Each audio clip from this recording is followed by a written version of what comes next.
വാത്സല്യമുഖികളായ എല്ലാ കുഞ്ഞുമക്കൾക്കും യേശുക്രിസ്തുവിന്റെ നിസ്തുല്യ നാമത്തിൽ സ്നേഹവന്ദനം. ബാലസുവിശേഷീകരണ ബൈബിൾ പഠന പരമ്പരയിലെ എല്ലാവരെയും യേശുക്രിസ്തുവിന്റെ നാമത്തിൽ വളരെ ഹാർദവമായി സ്വാഗതം ചെയ്യും. ഞാൻ നിങ്ങളുടെ ആന്റി. നമ്മൾ യേശുപ്പച്ചന്റെ കഥകളെ കുറിച്ച് പഠിക്കാനാണ് വന്നിരിക്കുന്നത്. കഴിഞ്ഞ ആഴ്ച ആന്റി പറഞ്ഞു തന്ന കഥ കുഞ്ഞുമക്കൾ ഓർക്കുന്നുണ്ടോ? ആന്റിക്കറിയാം, കഥകൾ കേൾക്കുന്നതും പഠിക്കുന്നതും എൻ്റെ മക്കൾക്ക് ഏറെ ഇഷ്ടമാണെന്ന്. അതുകൊണ്ടാണ് യേശുപ്പച്ചന്റെ ഓരോരോ കഥകളുമായി ആന്റി നിങ്ങളുടെ അടുത്തേക്ക് ഓടി വരുന്നത്. സന്തോഷമായില്ലേ? ഒന്ന് ചിരിച്ച്. ഓക്കെ, എല്ലാവർക്കും സുഖമാണ്. ആന്റി കുഞ്ഞുമക്കൾക്കായി പ്രാർത്ഥിക്കുന്നുണ്ടായിരുന്നു കേട്ടോ. എല്ലാരും സന്തോഷമായിരിക്കുന്നോ? Okay okay okay. കഴിഞ്ഞ ആഴ്ച പാടിയ പാട്ടോടുകൂടി നമുക്ക് സ്റ്റോറി ടെല്ലിംഗ് തുടങ്ങിയാലോ? പാട്ട് ആരാ ലീഡ് ചെയ്യുന്നേ? ആരാ? അഞ്ചുമോളും ജാസൻ മോനുമോ? ഓക്കെ, പാട്ട് തുടങ്ങിക്കോളൂ.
കഴിഞ്ഞ ആഴ്ചയിൽ പറഞ്ഞ കഥകൾ കുഞ്ഞുമക്കൾ ഓർക്കുന്നുണ്ടോ? ഓർക്കുന്നുണ്ടെന്നോ? നല്ല കുട്ടികൾ എല്ലാം ഓർത്തിരിക്കുന്നുണ്ടല്ലോ. കഴിഞ്ഞ ആഴ്ച ആൻ്റെ ഒരു വാക്യവും കൂടെ പഠിപ്പിച്ചിരുന്നല്ലോ. ആരെങ്കിലും ഓർമ്മയുണ്ടോ? ഏബല് പറയുന്നുണ്ടല്ലോ. ഏബലെന്ന് ഉറക്കെ പറയൂ. കന്യക ഗർഭിണിയായി ഒരു മകനെ പ്രസവിക്കും. അവന് ദൈവം നമ്മോടുകൂടെ എന്നർത്ഥമുള്ള ഇമ്മാനുവേൽ എന്ന് പേര് വിളിക്കും. ഏബലിന് എല്ലാവരും ഒരു ക്ലാപ്പ് കൊടുത്തേ. ആന്റി പഠിപ്പിച്ച കഥയും വാക്യവും പഠിച്ച കുഞ്ഞുങ്ങൾക്കായി ആന്റി സ്വീറ്റ്സ് കൊണ്ടുവന്നിട്ടുണ്ട്. മനു, ഇവിടെ വരൂ. ഈ സ്വീറ്റ്സ് എല്ലാവർക്കും ഒന്ന് കൊടുത്തേ. നല്ല മിഠായി അല്ലേ? ഡോണ്ടു. ആരും മിഠായി കവറുകളൊന്നും തറയിലിടരുതേ. എല്ലാവരും എടുത്ത് പോക്കറ്റ് വെച്ച്. നമ്മൾ പഠിക്കുന്ന ക്ലാസ് റൂം നമ്മൾ വൃത്തിയായി സൂക്ഷിക്കണം. പെൻസിലുകളൊന്നും വെട്ടി തറയിലിടരുത്. പേപ്പേഴ്സ് ഒന്നും വലിച്ചെറിയരുത്. നാം ഇരിക്കുന്ന ചെയറും ടേബിളും എല്ലാം വൃത്തിയോടും അടുക്കോടും കൂടെ സൂക്ഷിക്കണം. നമ്മുടെ വീട് പോലെ തന്നെ നമ്മുടെ ആരാധനാലയങ്ങളും പരിസരവും വൃത്തിയായി സൂക്ഷിക്കണം. നമ്മുടെ ആരാധനാലയങ്ങളിൽ വെച്ചിട്ടുള്ള പാട്ടുപുസ്തകങ്ങൾ, പായ് ഇവയൊന്നും വലിച്ചു കീറരുതേ. അവയിലൊന്നും കുത്തി വരയ്ക്കുകയോ അവയിൽ നമ്മുടെ പേരെടുത്ത് വെക്കുകയോ പടം വരയ്ക്കുകയോ ഒന്നും ചെയ്യല്ലേ. അങ്ങനെ ചെയ്യാൻ നമുക്ക് അനുവാദമില്ല കേട്ടോ. അവയെല്ലാം നമ്മുടെ ദൈവത്തിന് വിശുദ്ധമായ വസ്തുക്കളായി നാം സൂക്ഷിക്കണം. പൊതുസ്ഥലങ്ങളിൽ തുപ്പരുതെന്നും ചപ്പ് ചവറുകൾ വലിച്ചെറിയരുതെന്നുമുള്ള ബോർഡുകൾ കുഞ്ഞുമക്കൾ കാണാറില്ലേ? നമ്മുടെ വ്യക്തി ശുചിത്വമാണ് സാമൂഹ്യ ശുചിത്വമായി മാറുന്നത്. ഒരു വ്യക്തി വൃത്തിയുള്ളതായിരുന്നാൽ അവൻ അധിവസിക്കുന്ന എല്ലാ സ്ഥലങ്ങളും വൃത്തിയായി സൂക്ഷിക്കാൻ അവൻ ശ്രമിക്കും. നമ്മുടെ വീട്ടിലെ living room, bedroom, kitchen, toilets എല്ലാം വൃത്തിഹീനമാകാതിരിക്കാൻ കുഞ്ഞുമക്കളുടെ ശ്രദ്ധയുണ്ടാകണേ. നമ്മുടെ മമ്മിക്ക് എന്തുമാത്രം ജോലി ഉണ്ടല്ലേ. രാവിലെ എഴുന്നേൽക്കുമ്പോൾ തൊട്ട് ഉറങ്ങുന്ന വരെയും ജോലി അല്ലേ. നമ്മളിതുപോലെ വാരി വലിച്ചിട്ട് കഴിഞ്ഞാ നമ്മുടെ മമ്മി പിന്നെ എങ്ങനെ റെസ്റ്റ് ചെയ്യും? നിങ്ങൾ മമ്മിയെ സ്നേഹിക്കുന്നില്ലേ? മമ്മിയെ സ്നേഹിക്കുന്നതിന്റെ പ്രത്യക്ഷ പ്രകടനങ്ങളാണ് മമ്മി അടുക്കി വെക്കുന്ന സാധനങ്ങളൊക്കെ പൊന്നുപോലെ സൂക്ഷിക്കുന്നു. കുഞ്ഞുമക്കൾ ഇനി അതങ്ങനെ ചെയ്യില്ലേ? Okay, very good, very good. ഇന്ന് നമ്മൾ പഠിക്കുന്ന കഥ എവിടെ നിന്നാണ് എടുത്തിരിക്കുന്നതെന്ന് കുഞ്ഞുമക്കൾക്ക് അറിയാമോ? വിശുദ്ധ ലൂക്കോസിന്റെ സുവിശേഷം 1-ാം അധ്യായം 26 മുതലുള്ള വാക്യങ്ങളിൽ നിന്ന്. എവിടെ നിന്നാണ്? ലൂക്കോസിന്റെ സുവിശേഷം 1-ാം അധ്യായം 26 മുതലുള്ള വാക്യങ്ങളിൽ നിന്ന്. ഓക്കെ, വാക്യങ്ങൾ എങ്ങനെയാണ് തുടങ്ങുന്നത്? 6-ാം മാസത്തിൽ ദൈവം ഗബ്രിയേൽ ദൂതനെ നസ്രത്ത് എന്ന ഗലീല പട്ടണത്തിൽ ദാവീദ് ഗൃഹത്തിലുള്ള യോസെഫ് എന്നൊരു പുരുഷന് വിവാഹം നിശ്ചയിച്ചിരുന്ന കന്യയുടെ അടുക്കൽ അയച്ചു. ആ കന്യകയുടെ പേര് മറിയ എന്നായിരുന്നു. അതേ, കഴിഞ്ഞ ആഴ്ച പറഞ്ഞു തന്നിരുന്നല്ലോ, മറിയെ ദൈവത്തിന്റെ ദൂതൻ സന്ദർശിക്കുന്ന കഥ. ആ ദൂതൻ തന്നെയാണ് ഈ മറിയുടെ അടുത്തും വരുന്നത്. ഓക്കെ, മറിയുടെ അടുത്ത് വരുന്ന ദൂതന്റെ പേരെന്താണെന്നറിയാമോ? ഗബ്രിയേൽ. എന്തെന്നാണ്? ഗബ്രിയേൽ. ദൈവത്തിന്റെ പ്രധാന ദൂതഗണങ്ങളിൽ ഒരാളാരായിരുന്നു ഗബ്രിയേൽ. ദൈവത്തിന്റെ പ്രധാന ദൂതന്മാരായിരിക്കെന്നറിയാമോ? ഗബ്രിയേലും മിഖായേൽ. കുഞ്ഞുമക്കളൊന്ന് പറഞ്ഞ്, ഗബ്രിയേല്, മിഖായേൽ. ഓക്കെ. അതിൽ മംഗള വർത്തമാനവുമായി അറിയിക്കുന്ന ദൂതനാണ് ഗബ്രിയേൽ ദൂതൻ. ആ ഗബ്രിയേൽ ദൂതൻ നസ്രത്ത് എന്ന ഗലീല പട്ടണത്തിൽ ദാവീദ് ഗൃഹത്തിലുള്ള യോസെഫിന് വിവാഹ നിശ്ചയം ചെയ്തിരുന്ന കന്യകയായ മറിയയുടെ അടുത്ത് കടന്നു വരുന്നു. ഈ കന്യക ആരായിരുന്നു? യേശുവിന്റെ അമ്മയായ മറിയ. ഓക്കെ, നമ്മള് അവിടെ ദൂതൻ കടന്നു വന്നിട്ട് മറിയയുടെ അടുത്തേക്ക് ചെന്നിട്ട് ഇപ്രകാരം പറഞ്ഞു: കൃപ ലഭിച്ചവളെ, നിനക്ക് വന്ദനം, കർത്താവ് നിന്നോടുകൂടിയുണ്ട് എന്ന് പറഞ്ഞു. അവൾ ആ വാക്ക് കേട്ട് അമ്പരന്ന് പോയി. ഇതെന്തൊരു വന്ദനം എന്ന് വിചാരിച്ചു. നമ്മുടെ ടീച്ചേഴ്സിനെ കാണുമ്പോ എന്താ പറയാ? ഗുഡ് മോർണിംഗ് ടീച്ചർ അല്ലേ? നമ്മുടെ പാസ്റ്റേഴ്സിനെ കാണുമ്പോ എന്താ പറയാ? Praise the Lord. അതുപോലെ ദൈവം കൊടുത്ത ഒരു വന്ദനസ്വരമായിരുന്നു കൃപ ലഭിച്ചവളെ, നിനക്ക് വന്ദനം എന്നുള്ളത്. ഓക്കെ, വന്ദനം എന്ന് വിചാരിച്ചിരിക്കുമ്പം ദൂതൻ മറിയോട് പറയാണ്: മറിയേ, ഭയപ്പെടേണ്ട, നിനക്ക് ദൈവത്തിന്റെ കൃപ ലഭിച്ചു. നീ ഗർഭം ധരിച്ച് ഒരു മകനെ പ്രസവിക്കും. അവന് യേശു എന്ന് പേർ വിളിക്കണം. അവൻ വലിയവനാകും, അത്യുന്നതന്റെ പുത്രൻ എന്ന് വിളിക്കപ്പെടും. കർത്താവായ ദൈവം അവന്റെ പിതാവായ ദാവീദിന്റെ സിംഹാസനം അവന് കൊടുക്കും. അവൻ യാക്കോബ് ഗൃഹത്തിന് എന്നേക്കും രാജാവായിരിക്കും. അവന്റെ രാജ്യത്തിന് അവസാനം ഉണ്ടാകുകയില്ല എന്ന് പറഞ്ഞു. ദൈവം മറിയയ്ക്ക് വാഗ്ദത്തം ചെയ്ത എത്ര അനുഗ്രഹങ്ങളാണെന്ന് അറിയാമോ? 1 ആണോ? അല്ല. 2 ആണോ? 3 ആണോ? അല്ലേ അല്ല. 9 അനുഗ്രഹങ്ങൾ. എത്രയാണ്? 9 അനുഗ്രഹങ്ങൾ. നമുക്കൊന്ന് പറഞ്ഞാലോ? 1-ാമത്തെ അനുഗ്രഹം ഏതായിരുന്നു? മറിയയ്ക്ക് ഭയപ്പെടേണ്ട എന്നുള്ളൊരു അനുഗ്രഹം കൊടുക്കുന്നത്. കുഞ്ഞുമക്കൾ ഭയമുണ്ടോ? ഉണ്ടല്ലേ. നമുക്ക് രാത്രിയിൽ മുറ്റത്തിറങ്ങാൻ ഭയമുണ്ട്, പല്ലിയെ കാണുമ്പം പേടിയുണ്ട്, പാറ്റയെ കാണുമ്പം പേടിയുണ്ട്, അങ്ങോട്ട് നോക്കാൻ പേടിയാണ്, ഇങ്ങോട്ട് നോക്കാൻ പേടിയാണ്, ഒറ്റയ്ക്കിരിക്കാൻ ഭയമാണ്. പക്ഷേ ദൈവത്തിന്റെ വചനം എന്താ പറയുന്നറിയാമോ? ഭയപ്പെടേണ്ട. ദൈവം ഭയപ്പെടേണ്ടെന്ന് പറഞ്ഞു കഴിഞ്ഞാൽ നമ്മൾ എന്തിനാ ഭയപ്പെടുന്നേ? അതിന്റെ ആവശ്യമില്ല കേട്ടോ. പേടി വരുമ്പം ദൈവം പറഞ്ഞ വാക്ക് നമ്മൾ ഓർക്കണം, ഭയപ്പെടേണ്ട എന്നുള്ള വാക്ക്. അപ്പം പേടി ഓടിപ്പൊക്കോളും. ഓക്കെ, 1-ാമത് പറയാണ് ഭയപ്പെടേണ്ട. പിന്നെ പറഞ്ഞു നിനക്ക് ദൈവത്തിന്റെ കൃപ ലഭിച്ചു. 3-ാമത് പറഞ്ഞു നീ ഒരു മകനെ പ്രസവിക്കും. 4-ാമത് പറയാണ് യേശു എന്ന് പേര് വിളിക്കണം. ദൈവം പിന്നെ പറയുന്നു അവൻ വലിയവനാകും, അത്യുന്നതന്റെ പുത്രൻ എന്ന് വിളിക്കപ്പെടും. അവന്റെ പിതാവായ ദാവീദിന്റെ സിംഹാസനം അവന് കൊടുക്കും. അവൻ യാക്കോബ് ഗൃഹത്തിന് എന്നേക്കും ഒരു രാജാവായിരിക്കും. അവന്റെ രാജ്യത്തിന് അവസാനമേ ഉണ്ടാകില്ല. അയ്യോ, ഇത്രേ അനുഗ്രഹങ്ങളൊക്കെ മറിയയ്ക്ക് കൊടുത്തു കഴിഞ്ഞപ്പോഴേക്കും മറിയ അമ്പരന്നു പോയി. ദൈവം കൊടുക്കുന്ന അനുഗ്രഹങ്ങൾ എങ്ങനെയാണെന്നറിയാമോ? 10 ഇരട്ടി അനുഗ്രഹം കൊടുക്കുന്നത്. മറിയ എന്താ ചെയ്തേ? ദൈവം യേശു കർത്താവിന് ജനിക്കാൻ ഒരു ഇടം ചോദിച്ചപ്പോ മറിയ അത് ഏൽപ്പിച്ചു കൊടുത്തപ്പോ മറിയക്ക് കിട്ടുന്ന അനുഗ്രഹങ്ങളാണ് ഇത്ര വലിയൊരു അനുഗ്രഹം. ആർക്കൊക്കെ വേണം യേശപ്പച്ചന്റെ ഇതുപോലുള്ള അനുഗ്രഹങ്ങൾ? ആർക്കൊക്കെയാ? ആഷർ, അമ്മയ, ഷൈബിമോൾ, എല്ലാവർക്കും വേണം യേശപ്പച്ചന്റെ അനുഗ്രഹം. Very good, very good. ആന്റിയുടെ മക്കള് നല്ല മക്കളാ, നല്ല മക്കൾ.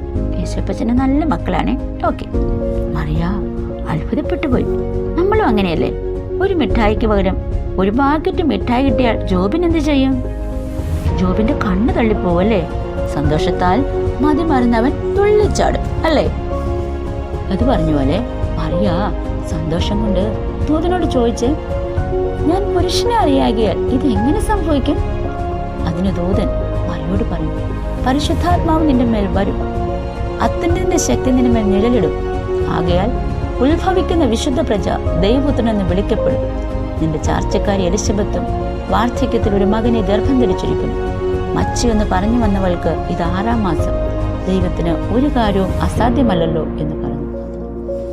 ഇത് കേട്ടപ്പോൾ മറിയയ്ക്ക് ഇച്ചിരി വിശ്വാസം വന്നേ. മറിയ പറഞ്ഞു, ഇതാ കർത്താവിന്റെ ദാസി, നിന്റെ വാക്കുപോലെ എനിക്ക് ഭവിക്കട്ടെ എന്ന് പറഞ്ഞു. ഈ ദൂത് മറിയ വിശ്വസിച്ചു കഴിഞ്ഞപ്പോൾ, ഏറ്റെടുത്തു കഴിഞ്ഞപ്പോൾ ദൂതൻ അവളെ വിട്ടുപോയി. മറിയക്കൊരു സംശയം, ഞാൻ ഈ കേട്ടതൊക്കെ ശരിയാണോ? അതോ ഞാൻ കണ്ടത് സ്വപ്നമാണോ? ഈ ദൂതൻ പറഞ്ഞതൊക്കെ ശരിയായിരിക്കുമോ? മറിയ ചിന്തിച്ചിട്ടും മറിയക്കൊരു എത്തും പിടിയും കിട്ടില്ല. നമ്മളും അങ്ങനെയല്ല. ചില സമയങ്ങളിൽ നമ്മൾ ദൈവം പറയുന്ന ഒരു വാക്കുകളൊന്നും നമ്മൾ പെട്ടെന്ന് വിശ്വസിക്കത്തില്ല അല്ലേ? മറിയ അതുപോലെ തന്നെയായിരുന്നു. മറിയ ഇതെന്നാ ഒന്ന് പരീക്ഷിക്കണമെന്ന് തീരുമാനിച്ചു. മറിയക്ക് ദൂതനൊരു ക്ലൂ കൊടുത്തിട്ടുണ്ടായിരുന്നു. എന്തായിരുന്നു ക്ലൂ? കുഞ്ഞുമക്കൾ ഓർക്കുന്നുണ്ടോ?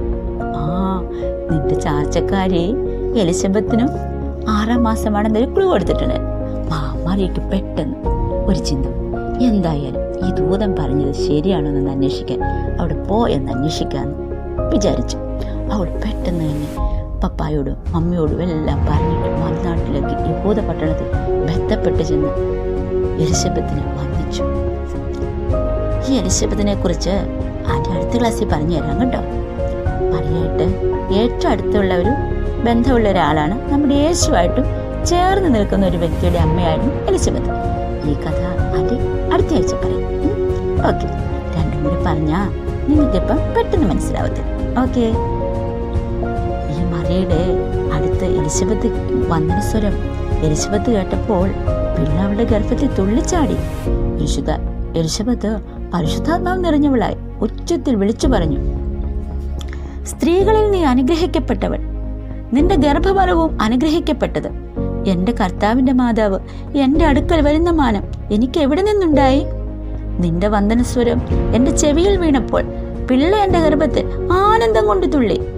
കർത്താവ് തന്നോട് അരുളി ചെയ്തത് നിവൃത്തി ഉണ്ടാകുമെന്ന് വിശ്വസിച്ചവൾ ഭാഗ്യവതി എന്ന് പറഞ്ഞു. മറിയയ്ക്ക് വലിയ സന്തോഷമായി. തന്നെ സപ്പോർട്ട് ചെയ്യാനും ധൈര്യം പറഞ്ഞു തരാനും ഒരാളുണ്ടല്ലോ എന്നോർത്ത് ദൈവത്തെ സ്തുതിച്ചു. മറിയയുടെ സ്തുതിഗീതം വളരെ പ്രശസ്തി ആർജിച്ച പാട്ടാണ്. അത് എവിടെ എഴുതി വെച്ചിരിക്കുന്നതെന്ന് അറിയാമോ കുഞ്ഞുമക്കൾക്ക്? ലൂക്കോസിന്റെ സുവിശേഷം 1-ാം അധ്യായം അതിന്റെ 47 മുതലുള്ള വാക്യങ്ങൾ തൊട്ട് 55 വരെയുള്ള വാക്യം. എവിടെയാണ് മറിയയുടെ സ്തുതിഗീതം എവിടെ എഴുതി വെച്ചിരിക്കുന്നത്? ലൂക്കോസിന്റെ സുവിശേഷം 1-ാം അധ്യായം 47 മുതൽ 55 വരെയുള്ള വാക്യം. അവിടെ മറിയ ഒരു വലിയൊരു പാട്ട് പാടുവാണ്. എങ്ങനെയാണെന്നറിയാം മറിയ പാടിയത്? എന്റെ ഉള്ളം കർത്താവിനെ മഹിമപ്പെടുത്തുന്നു, എന്റെ ആത്മാവ് എന്റെ രക്ഷിതാവായ ദൈവത്തിൽ ഉല്ലസിക്കുന്നു. അവൻ തന്റെ ദാസിയുടെ താഴ്മ കടാക്ഷിച്ചിരിക്കുന്നുവല്ലോ. ഇന്നു മുതൽ എല്ലാ തലമുറകളും എന്നെ ഭാഗ്യവതി എന്ന് വാഴ്ത്തും. ശക്തനായവൻ എനിക്ക് വലിയവ ചെയ്തിരിക്കുന്നു, അവന്റെ നാമം പരിശുദ്ധം തന്നെ. അവനെ ഭയപ്പെടുന്നവർക്ക് അവന്റെ കരുണ തലമുറയോളം ഇരിക്കുന്നു എന്ന് പറഞ്ഞ് മറിയ ദൈവത്തെ മഹത്വപ്പെടുത്തി. കൊച്ചു കൂട്ടുകാരെ, ദൈവം മറിയെ തിരഞ്ഞെടുക്കുന്നത് കണ്ടോ? സ്വർഗത്തിൽ എന്നേക്കും വരുന്ന വചനം മാംസമായി അവതരിക്കുവാൻ യേശുവിനൊരു ശരീരവും ഉദരവും ആവശ്യമായിരുന്നു. അതിന് ദൈവം തിരഞ്ഞെടുത്ത ആളായിരുന്നു മറിയ. നമ്മുടെ യേശു ജനിച്ചു, ക്രൂശിക്കപ്പെട്ടു, മരിച്ചു, അടക്കപ്പെട്ടു, പാതാളങ്ങളിൽ ഇറങ്ങി, 3-ാം ദിവസം ഉയർത്തെഴുന്നേറ്റ് പിതാവായ ദൈവത്തിന്റെ വലതുഭാഗത്തിരുന്ന് നമുക്ക് വേണ്ടി മധ്യസ്ഥം അപേക്ഷിക്കുന്നു. കർത്താവ് മധ്യസ്ഥ അപേക്ഷിക്കുന്ന എന്താണെന്നറിയാമോ? ദൈവമേ, ആശേറിനെ എൻ്റെ പാതിയിലാക്കണമേ, ജോബിനെ എൻ്റെ പാതിയിലാക്കണമേ, അമ്മയെ എൻ്റെ പാതിയിലാക്കണമേ. ഇതൊക്കെയാണ് യേശുപ്പച്ചൻ പ്രാർത്ഥിക്കുന്നത്. അങ്ങനെ യേശുപ്പച്ചൻ അങ്ങനെ അപേക്ഷിക്കുമ്പം ചുമ്മാ നമ്മൾ ക്ഷണിക്കാതെ യേശുപ്പച്ചന് വരാൻ പറ്റുമോ? നമ്മൾ കല്യാണത്തിനൊക്കെ പോകുമ്പം ചുമ്മാ എവിടെയെങ്കിലും കല്യാണം ഉണ്ടെന്ന് കേട്ട് കഴിഞ്ഞാൽ നമ്മൾ പോവുക? അല്ലെങ്കിൽ നമ്മളൊരു വീടിൻ്റെ അടുത്ത് ചെന്ന് കഴിഞ്ഞാൽ പെട്ടെന്ന് ഓടി ആരെങ്കിലും മര്യാദയുള്ളവരാരെങ്കിലും വീട്ടിൽ കയറുമോ? ഇല്ല. നമ്മൾ അകത്തുനിന്ന് വിളിക്കുമ്പോഴാണ് കയറിയിരിക്കുന്നത് എന്ന് പറഞ്ഞ യേശുപ്പച്ചൻ നമ്മുടെ വാതിക്കൽ ഇങ്ങനെ നിൽക്കുവാണ്. നമ്മളൊന്ന് ഹൃദയം തുറന്നു കൊടുത്തു കഴിഞ്ഞാൽ കർത്താവ് നമ്മുടെ ഉള്ളിൽ കയറി വസിക്കും. കുഞ്ഞുമക്കളെ, നിങ്ങൾക്ക് താല്പര്യമുണ്ടോ ഈ മറിയ തൻ്റെ ഉദരത്തെ ദൈവത്തിന് വേണ്ടി തുറന്നു കൊടുത്ത പോലെ നിങ്ങളുടെ ഹൃദയത്തിൽ യേശുപ്പച്ചനൊരു ഇടം കൊടുക്കുവാൻ? ഒന്ന് നോക്കിക്കേ, നമ്മുടെ യേശുപ്പച്ചനെ ജനിക്കാൻ ഒരു സ്ഥലവും ഇല്ലായിരുന്നു. എവിടെയാണ് യേശുപ്പച്ചനെ കിടത്തിയിരുന്നത്? പുൽത്തൊഴുത്തിലാണ് കിടത്തിയിരുന്നത്. അപ്പം നമ്മുടെ യേശുപ്പച്ചൻ നമ്മുടെ ഉള്ളത്തിൽ വസിക്കാൻ ആഗ്രഹിക്കുന്നത്. കുഞ്ഞുമക്കളുടെ ഹൃദയം കർത്താവിന് വസിക്കാനൊന്ന് കൊടുക്കുമോ? ആരൊക്കെ കർത്താവിന് വേണ്ടി ഹൃദയം തുറന്നു കൊടുക്കുന്നു? അങ്ങനെയുള്ളവരൊന്ന് കൈ പൊക്കിക്കേ, ആൻറ്റി ഒന്ന് കാണട്ടെ. അപ്പൊ എല്ലാവർക്കും യേശുപ്പച്ചന് ഇഷ്ടമല്ലേ? എല്ലാവരും ഹൃദയം തുറന്നു കൊടുക്കാനായിട്ട് ആഗ്രഹിക്കുന്നു. അങ്ങനെയെങ്കിൽ പ്രിയ കുഞ്ഞുമക്കളെ, നിങ്ങളുടെ കരങ്ങളെ നിങ്ങളുടെ മാർവോടൊന്ന് ചേർത്ത് വെച്ച് അവിടെ യേശുപ്പച്ചൻ്റെ സ്പന്ദനം നിങ്ങൾക്ക് കേൾക്കാൻ കഴിയുന്നുണ്ടോ? ചെവിയൊന്ന് ചായ്ച്ചേ, ഹൃദയമൊന്ന് ചായ്ച്ചു കൊടുത്തേ. ഓക്കെ, നമുക്കൊന്ന് പ്രാർത്ഥിച്ചാലോ? ഞങ്ങളുടെ നല്ല ദൈവമേ, സ്വർഗസ്ഥ പിതാവേ, അങ്ങയുടെ പുത്രനാകുന്ന രക്ഷകനായ ക്രിസ്തു ഞങ്ങളുടെ ഉദരത്തിൽ പിറക്കുവാൻ ഞങ്ങളുടെ ഹൃദയം അങ്ങയുടെ സന്നിധിയിൽ താഴ്ത്തി ഫലമേൽപ്പിക്കുന്നു. വചനം ജഡമായി തീർന്നതുപോലെ അങ്ങ് ഞങ്ങളുടെ ഹൃദയത്തിനുള്ളറകളിൽ അങ്ങ് വസിക്കണമേ. ഞങ്ങളുടെ രക്ഷകനും നാഥനുമായി കൂടിയിരിക്കണമേ. കർത്താവിൻ്റെ പാതയിൽ ജീവിക്കുവാനും അങ്ങയുടെ നാമമഹത്വത്തിനാക്കി ഞങ്ങളെ അവിടുന്ന് തീർക്കണമെന്ന് പ്രാർത്ഥിക്കുന്നു. പ്രാർത്ഥന കേട്ടതുകൊണ്ട് സ്തോത്രം ചെയ്യുന്നു. യേശു ക്രിസ്തുവിൻ്റെ അൻപ് നിറഞ്ഞ നാമത്തിൽ തന്നെ, ആമേൻ. കൊച്ചു കൂട്ടുകാരെ, ഈ കഥ നിങ്ങൾക്ക് ഇഷ്ടമായോ? ഇഷ്ടമായെങ്കിൽ നിങ്ങളുടെ അഭിപ്രായങ്ങളും നിർദ്ദേശങ്ങളും റോയൽ കാൽവരി കമന്റ് ബോക്സിൽ ഇടാൻ മറക്കരുതേ. നിങ്ങളുടെ അഭിപ്രായങ്ങളും നിർദ്ദേശങ്ങളും ഞങ്ങൾ ഈ പ്രോഗ്രാമിൽ ഉൾപ്പെടുത്തുന്നതാണ്. അതുപോലെ നിങ്ങളുടെ പ്രാർത്ഥനാ വിഷയങ്ങൾ എന്തു തന്നെയായിരുന്നാലും ഞങ്ങളെ അറിയിക്കാൻ മറക്കരുത്. ഇനി ഇതിൻ്റെ ബാക്കി കഥകളുമായി ആൻറ്റി അടുത്ത ആഴ്ച വരും. അതുവരെയും കർത്താവായ യേശു ക്രിസ്തുവിൻ്റെ കൃപയിലും സ്നേഹത്തിലും സമാധാനത്തിലും ജീവിക്കുവാൻ കുഞ്ഞുമക്കളെ ദൈവം ധാരാളമായി അനുഗ്രഹിക്കട്ടെ എന്ന് ആൻറ്റി പ്രാർത്ഥിക്കുകയും അനുഗ്രഹിക്കുകയും ചെയ്യുന്നു. കർത്താവായ യേശു ക്രിസ്തുവിൻ്റെ നാമം എന്നും എന്നേക്കും മഹിമപ്പെടുമാറാകട്ടെ. ആമേൻ. അടുത്ത ആഴ്ച റോയൽ കാൽവരി യൂട്യൂബ് ചാനലിൽ കൂടെ ഞാൻ കഥയുമായി നിങ്ങളുടെ അടുക്കൽ വരുന്നുണ്ട്. നിങ്ങളും അതിനായി കാത്തിരിക്കുമെന്ന് ആൻറ്റി വിശ്വസിക്കുന്നു. ഇനി കാണുമ്പോഴേയും